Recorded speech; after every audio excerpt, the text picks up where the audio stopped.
This grandma's recipe surprised everyone. A healthy and easy dinner. For this recipe, I have 5 potatoes here. I'll cut them into strips and then turn those strips into small pieces. In a pan, I'll add water until it almost covers everything. I'll add a teaspoon of salt. I'll put the potatoes I cut here to cook. I'll let them cook for about 10 minutes. I'll chop this onion and get everything diced to make it easier to mix with the other ingredients. You'll see how incredible the flavor becomes. This preparation method is perfect. The onion should look like this, finely chopped. You'll love the result of this recipe. Your dinner will be amazing. In a pan, I'll add olive oil. I'll place the onion I just chopped here. I'll organize everything well with a spatula to prepare for the next ingredient. I'll add 450 grams of ground beef. Now, I'll use the spatula to mix all these ingredients well. I bet you're finding this preparation method quite easy. After mixing well, it will look like this.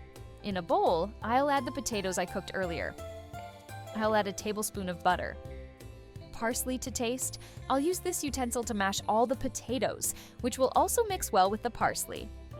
Tell me where you're watching us from so I can send you a special greeting.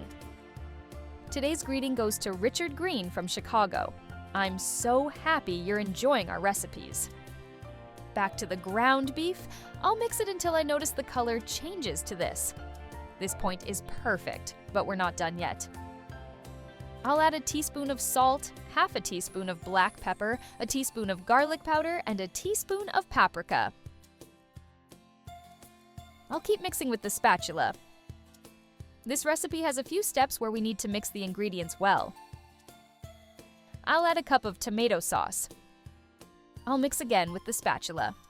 Have you ever tried a recipe like this before? If you know any special secrets, feel free to share. I'd love to hear them. After mixing well, it will look like this. In a bowl, I'll add olive oil. I'll use a brush to spread it all over the bowl, just like this. Now I'll separate some portions of the ingredients I mixed and mold them this way to put the rest of the ingredients inside.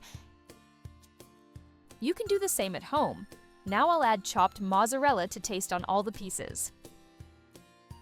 I'll also add the ground beef I prepared. You can add as much as you like.